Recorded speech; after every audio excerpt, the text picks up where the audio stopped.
बहुत समय पहले एक गांव में एक किसान रहता था। उसके पास काफ़ी संपत्ति थी क्योंकि उसने बहुत सालों तक खूब मेहनत किया था। उसके पास बहुत बड़े बड़े खेत थे, पर वह बहुत दुखी था क्योंकि उसके बेटे बहुत आलसी थे।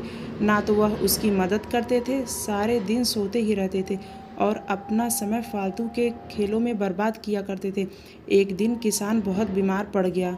उसके बेटे ने डॉक्टर को बुलाया, जहां डॉक्टर ने कह दिया कि आपके पास समय नहीं है, आपकी कोई आखिरी ख्वाहिश हो तो उसे पूरा कर ले। वैसे तो आलसी बेटे कुछ काम नहीं करते थे, लेकिन वह अपने पिता से बहुत प्यार करते थे। डॉक्टर के जाने के बाद वह सभी रोने लगे।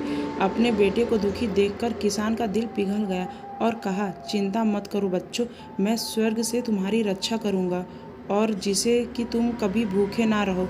मैंने खेत में सारा धन गाड़ दिया है, जब वह तुम्हें मिले तो तुम लोग बाजार जाकर उसे बेच देना, वह तुम्हारे जिंदगी भर के लिए काम आएगी।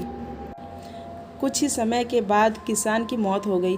कुछ दिन तक दुखी बेटे दुख के मारे कोई काम नहीं कर पाए, पर फिर उन्हें लगा भोजन के लिए कुछ तो करना पड़ेगा। बेटों ने खेतों में खुदाई शुरू कर दी, पर वहां उन्हें कुछ ना मिला। उनके पिताजी के दोस्त ने कहा, आखिर तुमने खेत जोत ही दिया तो क्यों ना बीज भी डाल दो। बेटे तैयार हो गए। खेत बुआई करके उन्होंने इंतजार किया। उस साल मूसलाधार बारिश हुआ। एक दिन जब बेटे सुबह उठे तो उन्होंने हवा में लहराते हुए अपनी फसल देखी।